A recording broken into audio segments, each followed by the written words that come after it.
Umaga na nang makarating sina Aragon at Kael kasama si Mang Rigor na nakasampay sa kabayo ni Kael. Huminto sila sa plaza nang salubungin sila ng mga kawal. Bumaba si Kael sa kabayo at inutusan niya kaagad na buhatin nila si Mang Rigor upang ipasok sa palasyo. Tumango naman ang mga ito at 4 na mga gwardya ang nagtulong-tulong upang buhatin ang matanda paakyat sa hagdan. Umakyat si Kael sa hagdanan upang pangunahan ng mga gwardya. Ngunit napahinto siya bigla nang makasalubong nila si Jericho sa taas ng hagdan. "Anong nangyari?" takang tanong ni Jericho. "Nahanap namin siya sa kuweba. Hindi siya tumakas, kundi dinukot siya." Tinignan ng matalim at seryoso ni Jericho si Kael saglit. "Mukhang masama ang lagay niya. Dalhin ninyo siya sa bahay niya." Mautoridad na utos ni Jericho sa mga gwardya. Tumango naman ang mga ito at dali-daling dinala si Mang Rigor sa bahay. Sinundan ni na Jericho ang mga gwardya na bitbit si Mang Rigor habang nasa likod lang nila si Aragon na hindi man lang tinapunan ng tingin ni Jericho.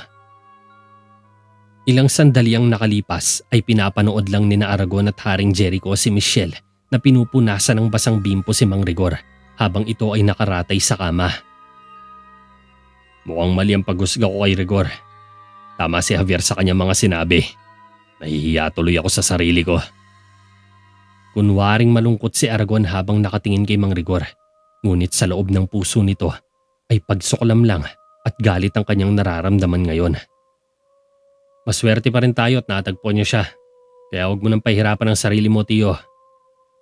Sagot naman ni Haring Jericho. "Tama. Kung hindi dahil sa tiyaga ng iyong lingkod at kabalyero, malamang patay na si Rigor." Makahulog ang sabi ni Aragon kasabay ng malalim na paglunok ng laway. "Pareho tayong may utang na loob kay Kael at Javier, kamahalan. Kaya dapat lang nabigyan niyo sila ng gantimpala." Dagdag pa ni Aragon. Hindi sumagot si Jericho. Lumabas lang siya ng bahay at sinundan siya ni Aragon pagkatapos ng isang huling matalim na tingin kay Mang Rigor.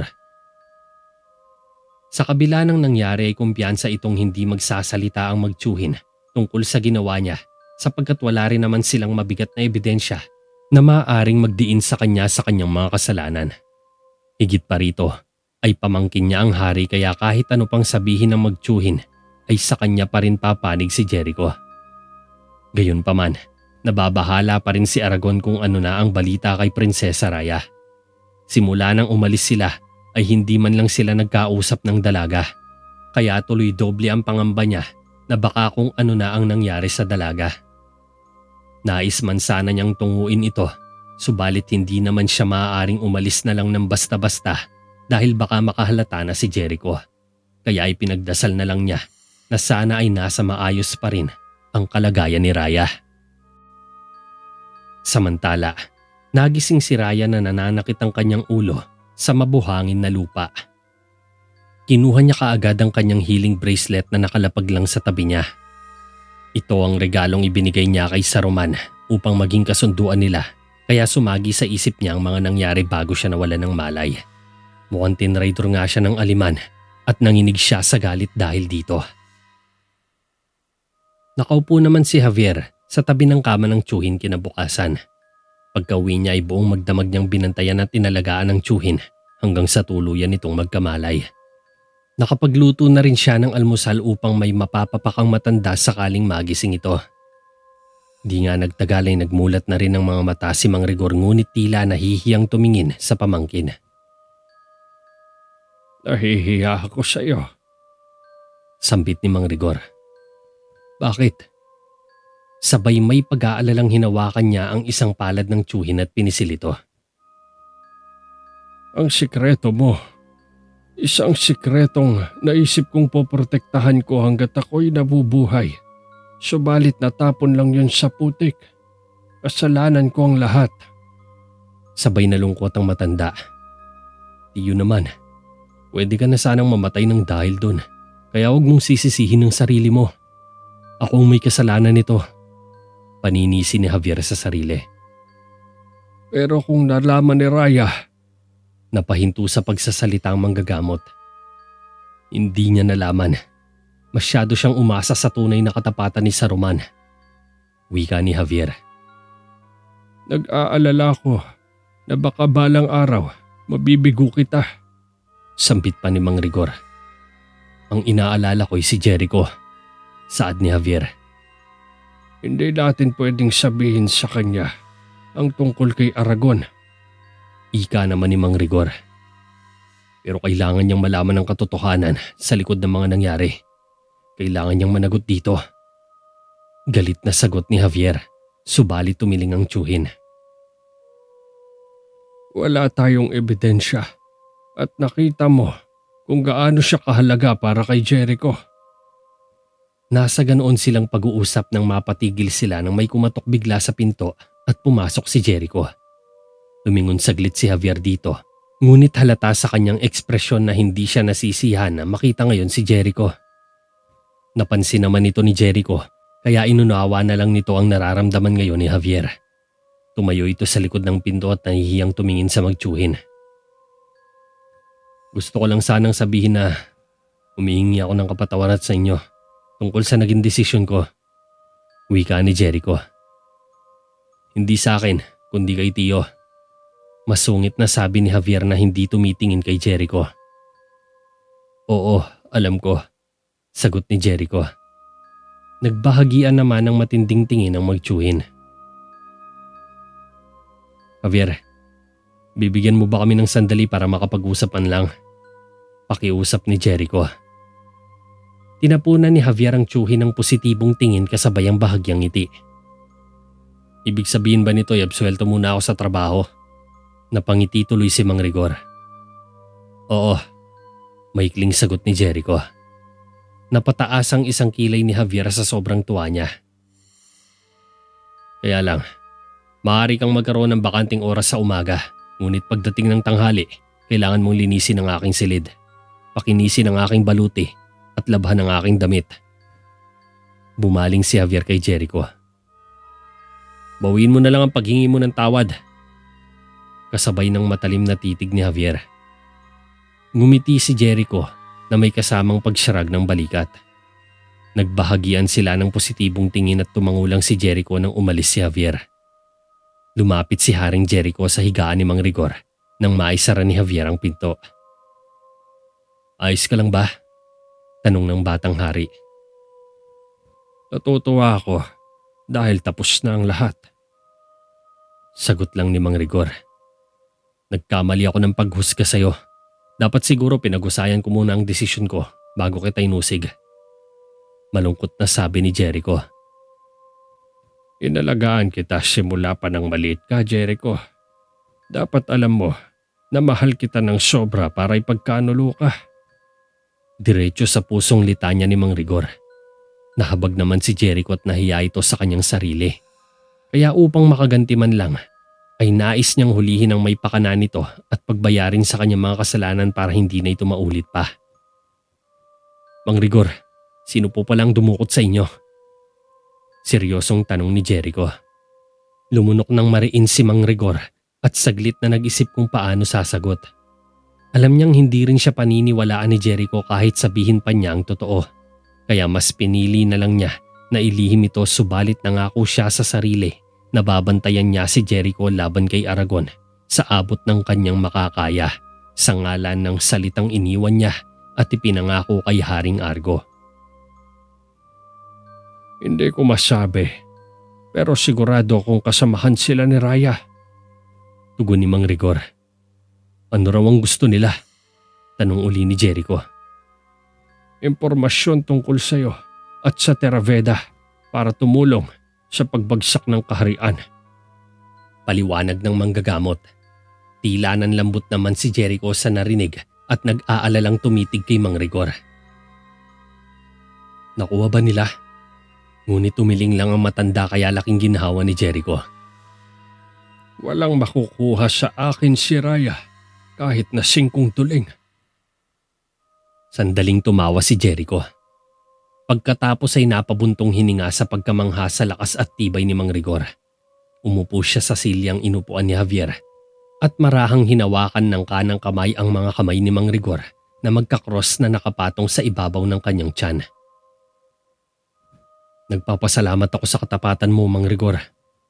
Sabay pinatong ni Jericho ang isa pang kamay sa kaliwang binti tsaka malumanay na tumitig sa mga mata ni Mang Rigor. Ngunit may isang bagay pa rin na bumabagabag sa aking isipan. Noong tinanong ka ni Aragon tungkol sa mangkukulam na pumatay sa aking ama, nagsinungaling ka ba? Seryosong tanong ni Jericho. Tama kayo, kamahalan. Sagot ng matanda. Ibig sabihin nun, saad ni Jericho. Pinili kong protektahan siya. Natakot ako na baka hanapin mo siya at patayin. Yun ang magiging isang malaking pagkakamali na gagawin ko sa buhay. Ang totoo, hindi pinatay ng mangkukulam ang iyong ama. Si Argo ay mamamatay na sa mga oras na yon. Doktor ako, kaya alam kong sinasabi ko. Sinubukan niya ang lahat ng kanyang makakaya para iligtas ang iyong ama. Pero nabigo siyang gawin yon. Napansin ni Mang Rigor na nahihirapan si Jericho na tanggapin ang kanyang sinabi. Nasa loob ng dakilang kaharian na ito ang iba't ibang tao na may iba't ibang paniniwala. Hindi lang ako ang naghahangad na protektahan ka. Marami pang naniniwala sa imperyong sinusubukan mong likhain. Balang araw, matututo ka rin, Jericho. Balang araw, mauunawaan mo rin kung gaano kalaki ang nagawa nila para sa iyo. Dagdag ni Mang Rigor habang pinoproseso pa ni Jericho ang mga salita ng manggagamot na nakangiting tumango. May galit man sa puso niya ngunit sa bandang huli ay napalitan naman agad yon ng respeto at unawa sa mga katagang binitiwan ng matanda. Mula sa Terraveda, humigit 2 araw ang guguguling paglalakbay bago makarating sa tahimik na lugar ng Baliwag. Malinis ang lugar at may pagmamalaki nito ang magagandang tanawin. Meron itong malawak na lupain na siyang taniman ng mga gulay at kamote ng mga residenteng nakatira sa lugar. Bukod rito ay namumukod tangi rin ang lugar sa biyayang natatanggap mula sa inang kalikasan. May matataas itong mga puno, talon at malilinis na batis na siyang pangunahing pinagkukunan ng pagkain at tubig ng mga taga-baryo. Subalit sa kabila ng katahimikan at kagandahan nito, may natatagong hiwaga at misteryo ang lugar ng Baliwag. Tuwing lulubog ang araw ay kakaiba ang tunog at lamig ng hangin na pumapasok sa baryo. Mistulang nagdadala ito ng panganib na may kasamang kilabot sa lugar. Kung kaya't 5:00 pa lang ng hapon ay nagsasara na ng mga bintana at pinto ang mga residente dahil sa takot na kanilang nararamdaman. At tuwing sasapit naman ang madaling araw ay dito na nakakaramdam ng kakaiba ang mga tao. Nagkakaroon sila ng pamumutla ng mga balat, pamumula ng mga mata na hindi nila maipaliwanag kung saan nagmula. Kadalasan ang nagiging biktima ay nagkakaroon ng sleep paralysis na naglalakad mag-isa sa kadiliman habang wala sa sarili. Buong akala nila ay isa lamang itong sakit na dulot ng taglamig na nararanasan, subalit isang gabi ay natuklasan nila na isa pala itong sakit na di malulunasan ng simpleng pahinga at mga karaniwang gamot. Una itong natuklasan ng mag-asawang sina Juan at Linda na parehong magsasaka sa lugar. Nang minsang nagpapainit ng katawan si Juan sa tabi ng apoy habang ang asawang si Linda ay nagtitiklop ng kumot nang may marinig silang sigaw mula sa labas ng bahay. Kakaiba na naman ang ginaw ngayong gabi. Pansin pa ni Juan habang nakatalungko sa isang maliit na silyang kahoy, subalit tinawanan lang siya ng asawa. Lumingon naman si Juan na nagtataka kay Linda.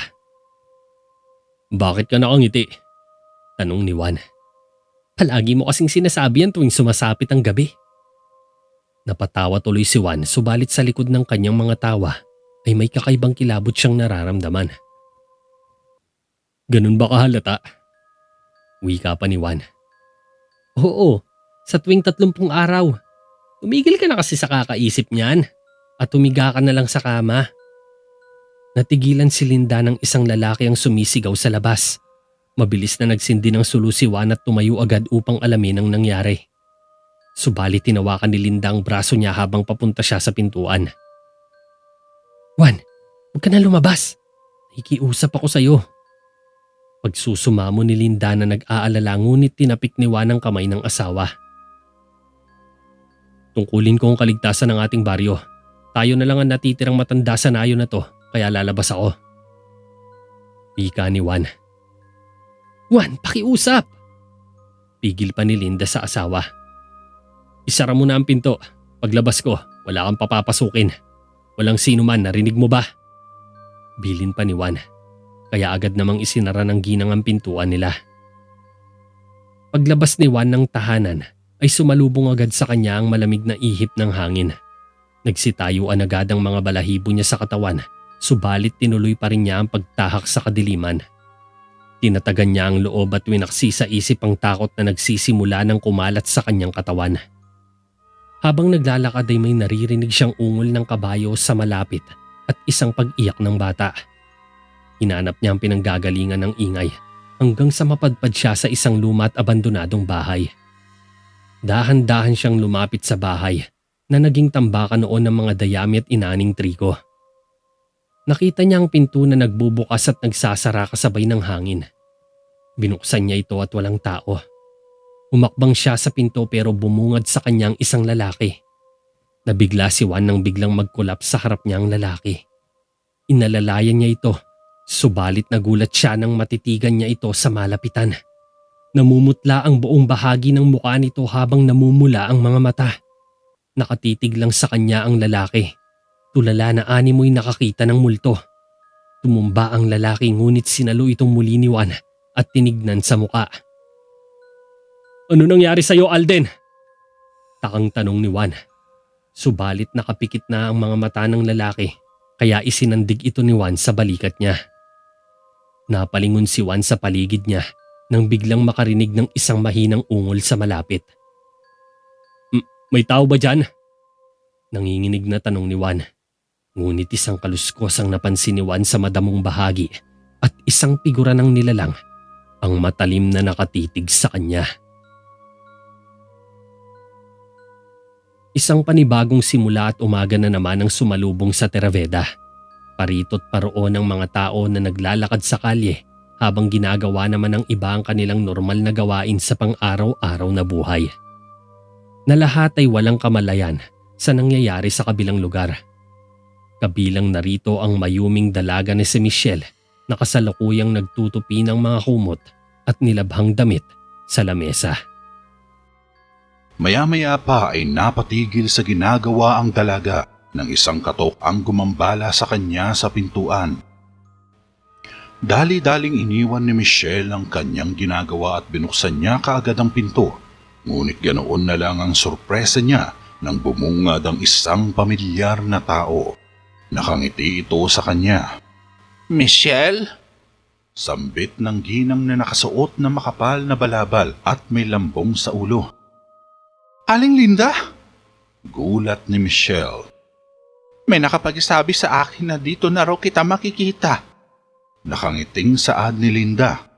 Ngunit sa likod ng kanyang mga ngiti ay makikita ang nakatagong lungkot sa kanyang mga mata. Aling Linda, ikaw nga! Masayang hinila ni Michelle si Linda papasok sa kanyang bahay. Napakagandang sorpresa ito! Dagdag ni Michelle nang makapasok sila sa bahay. Sana hindi kita nagambala sa ginagawa mo. Wika ni Linda na nakatitig sa mga humot. Naku, sobra ka naman. Teka, ano nga pala ang nagdala sa'yo dito? Tanong ni Michelle. Ayoko sanang mahirapan ka, iha. Pero kami ng Tito Juan mo. Alam kong maraming taon na tayong hindi nagkita pero wala kaming ibang pwedeng puntahan maliban sa inyo. Nangihinayang na saad ni Linda. Ha?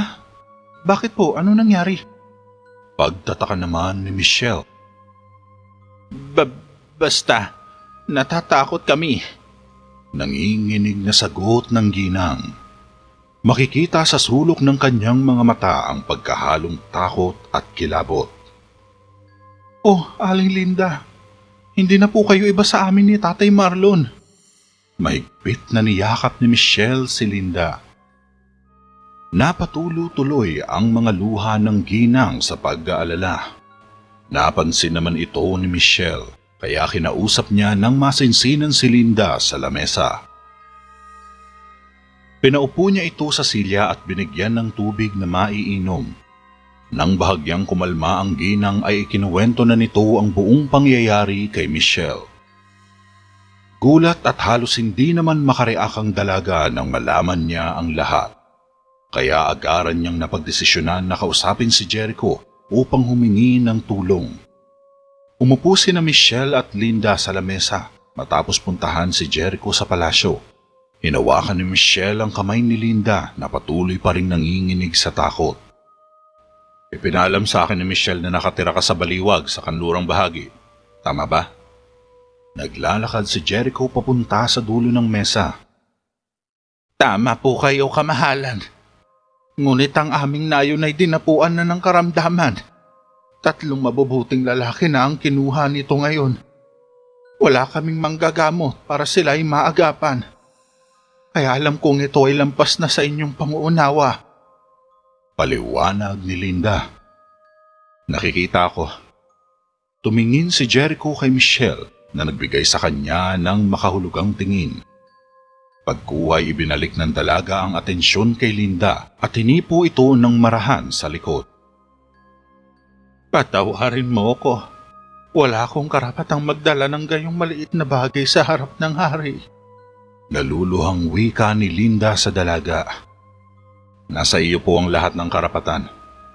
Bilang sabat ni Jericho upang magpakita ng kahusayan kay Michelle at tumikhim na umupo sa silya.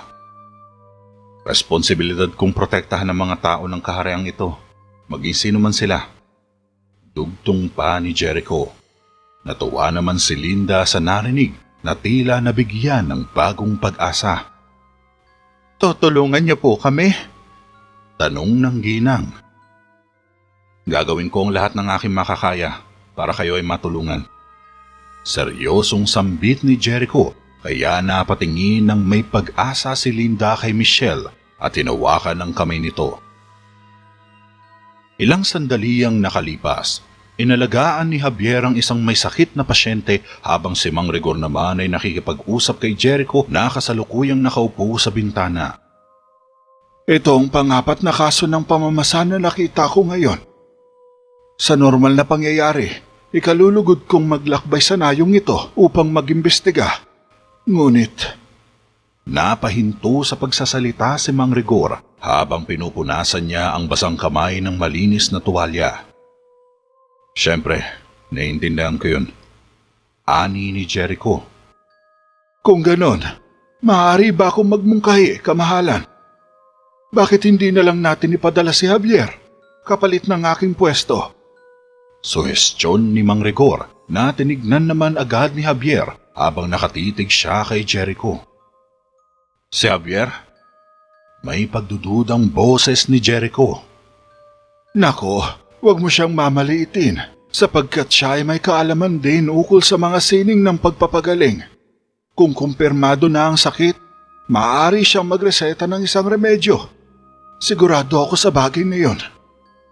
Wika ni Mang Rigor, sabay kindat kay Javier. At paano kung hindi? Saad naman ni Jericho. Pwes, maaari niyang dalhin ang kanyang mga ulat sa akin. Paliwanag ni Mang Rigor. Sigurado ka ba sa bagay na ito?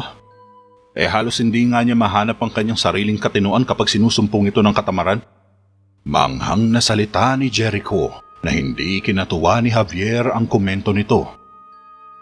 Sa tingin ko ay may kakayahan siyang higit pa sa inaakala mo, kamahalan.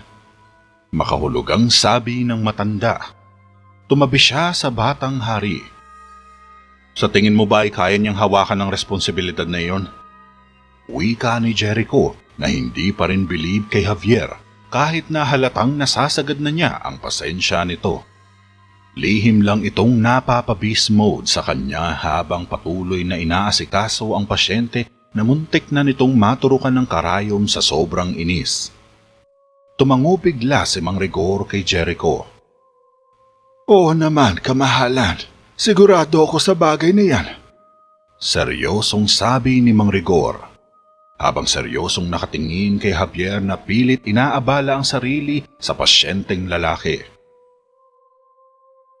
Pagsapit ng gabi, nagbabasa ng gamot si Javier sa ilalim ng kandila habang siya ay kumakain.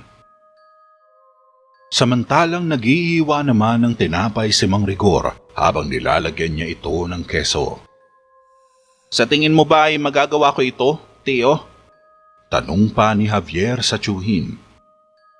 Alam kong kaya mo. Basta't maniwala ka lang na kaya mo. Tuloy sa ginagawa si Mang Rigor. Pero hindi ako lehitimong manggagamot. Wala akong kakayahan na katulad ng malaking kaalaman mo. Sagot naman ni Javier. Matagal ka nang humahalili sa akin sa loob ng maraming taon, iho. Hindi na ako magtataka kung mas marami kang nalalaman kaysa sa iniisip mo. Saad ng matanda na pinapataas ang kumpiyansa ni Javier para hindi ito panghinaan ng loob. Sa loob kasi ng maraming taon na sila ay magkasama, maraming beses na niyang naipakita sa pamangkin kung ano ang tamang proseso sa panggagamot sa pasyenteng may sakit. Maliban pa rito ay naituro rin niya ang mga nalalaman niya sa paggawa ng simpleng gamot para sa remedyo. Kaya malaki ang paniniwala niyang magagawa ito ni Javier basta't magtiwala lang siya sa sarili at sa kanyang taglay na kakayahan. Subalit lingid sa kanilang kaalaman, ang simpleng kaso lang na sakit na inaakala nila ay isang karamdamang pala na hindi kayang lunasan ng kahit anong remedyo o gamot. Isa itong kakaibang sakit na kumakalat ngayon sa naturang nayon at ang ilang mga biktima ay tuluyan na lang nangihina sa hindi malaman na dahilan. Kaya naging malaking alarma ito sa baryo. Ginagawa ko lang ang sinasabi mo. Hindi ko kailangan magdesisyon sa sarili ko. Malalagay lang sa alanganin ng buhay ng mga taong ito dahil sa aking mga kamay. Saad ni Javier. Iho, inilalagay ko rin ang aking buhay sa iyong mga kamay araw-araw. Gayon din sina Jericho at Michelle at lahat ng mamamayan. Kahit na maaaring hindi nila ito alam ay, ikaw ang may hawak ng kapalaran ng kahariang ito sa pagbalanse ng tama. Wika ni Mang Rigor. Iba yan. Hindi iyon nangangailangan ng habang buhay na pag-aaral. Basta, napatigil sa pagmuya ng tinapay si Javier. Talino, tapang at dedikasyon lang ang kailangan para magawa mo ito. Tulad ng sabi ko, magtiwala ka lang sa iyong sarili. Saad ni Mang Rigor.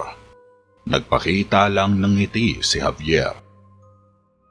Ang alam ko lang, may tiwala talaga ako sa iyo at buong-buo ito. Huling sambit ng matanda bago nagpatuloy sa paghiwa ng mga tinapay na siyang pagsasaluhan nila ngayong hapunan.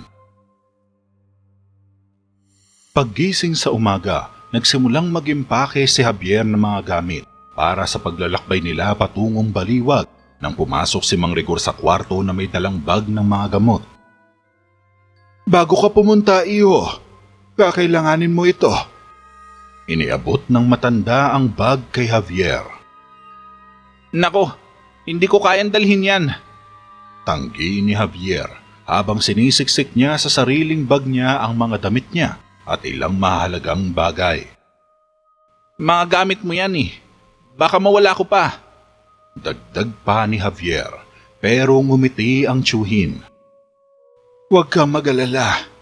Marami pa akong mga ekstrang gamit rito.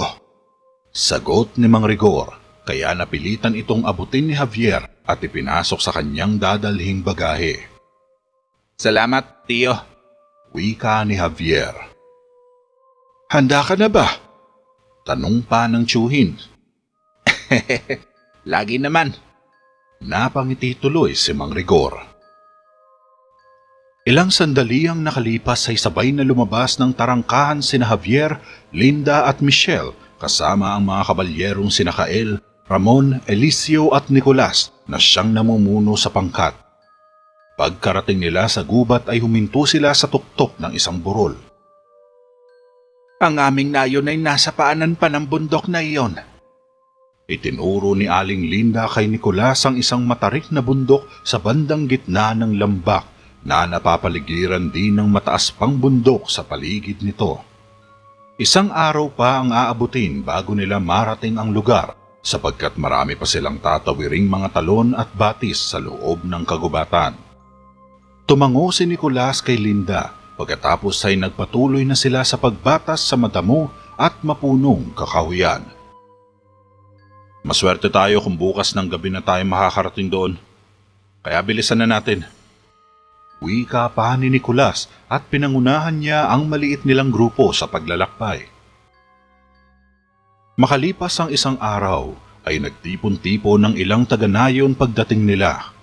Bumaba si Linda at sinalubong siya ng yakap ng asawang si Juan. Tio Juan! Bumaba rin sa kabayo si Michelle at sinalubong ng mahigpit na yakap si Juan. Buti na lang at nakita kita. Mabilis kami naglakbay sa abot na aming makakaya. Wika ni Michelle na nakangiti sa matandang lalaki. Hindi may papahayag ng mga salita ang aming pasasalamat sa iyo, Michelle. Malaking tulong na ang ginawa niyong pagpunta rito. Tumingin si Juan sa mga kasamahan ng dalaga na tila may hinahanap siyang tao. Nasaan si Rigor? Tanong ni Juan. Pasensya na. Kailangan siya sa Terra Veda. Ngunit huwag ka mag-alala. Tutulong ako sa anumang paraan na magagawa ko. Paliwanag ni Javier na magalang na lumapit kina Juan. Bumalik agad ang tingin ni Juan kay Michelle. Nabubuhay kami sa takot para sa aming mga buhay. Kailangan namin ng isang dalubhasang manggagamot, hindi isang batang lalaki. Dismayadong wika ni Juan na na-offend naman sa Eliseo sa maanghang na salita ng matanda. Javier ang pangalan niya. Sabat ng binata. Siya mismo ang hinarang ni Haring Jericho para pumalit kay Mang Rigor. Segunda ni Michelle. Nasaan sila? Tanong ni Javier na pinagkibit balikat na lamang ang pangiinsulto ni Juan.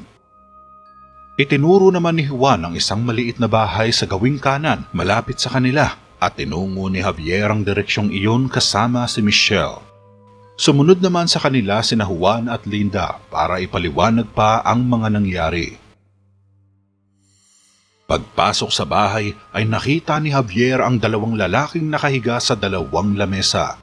Magkabilang itong nakapwesto sa sala habang ang isa rito ay natatakpan ng puting kumot ang kalahati ng kanyang katawan. Nilapitan ni Javier ang isa sa mga lalaking malapit sa pinto at nilapag niya sa mesitang katabi ng lamesa nito ang bag ni Mang Rigor. Gumamit si Javier ng maliit na salamin para tingnan kung may hininga pa ba ang mga biktima. Buhay sila. Ngunit sadyang mahina lamang ang paghinga nila. Gaano na sila katagal na naging ganito? Tanong ni Javier kay Juan. 2 o 3 araw na. Sinubukan namin silang pakainin upang panatilihing mainit ang kanilang katawan.